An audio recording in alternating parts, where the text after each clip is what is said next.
बातमी आहे डहाणू रेल्वे स्थानकावरील एक धक्कादायक प्रकार समोर आलाय।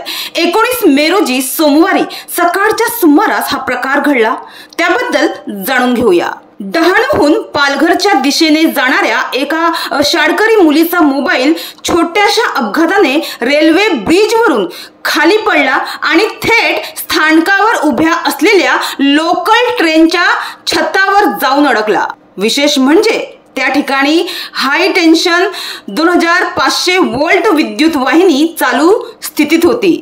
तर या मुलीच्या हातातून तो मोबाईल निसटला आणि थेट स्थानकावर उभ्या असलेल्या लोकल ट्रेनच्या छतावर जाऊन अडकला होता। मात्र यामुळे त्या मुलीने मोबाईल परत मिळवण्यासाठी भरपूर प्रयत्न केले, मात्र तिला यश न आल्याने तिने स्थानिक रेल्वे कर्मचाऱ्यांची मदत मागितली, मात्र दुर्दैवाने कोणीही पुढे सरसावले नाही। अखेर एक मुलगी स्वतःहून 15 ते 20 फूट लांब ॲल्युमिनियम पट्टी घेऊन मोबाईल काढण्याचा प्रयत्न करू लागली।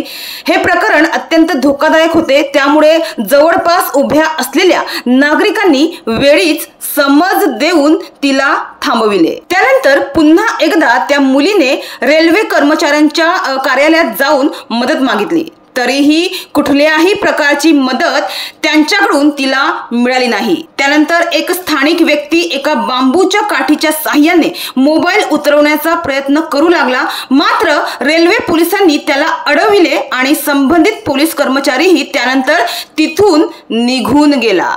मात्र शेवटी एका धाडशी तरुणाने स्वतःचा जीव धोक्यात घालून दुसऱ्या एका तरुणाला खांद्यावर घेऊन ट्रेनच्या जवळ चढविले आणि मोबाईल सुरक्षितपणे काढून त्या मुलीपर्यंत पोहोचवला। या संपूर्ण प्रकारात रेल्वे प्रशासनाची भूमिका मात्र केवळ बघ्याची राहिली। जर येथील उपस्थित नागरिकांनी प्रसंगावधान दाखवले नसते तर हा प्रकार जीवघेणा ठरू शकला असता।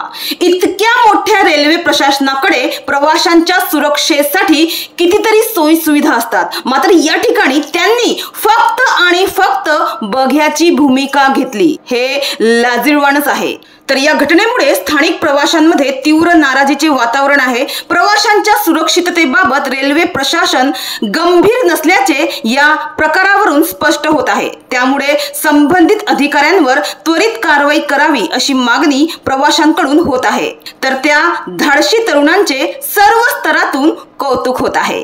डहाणूवरून कल्पेश दळवी, विकास समाचार।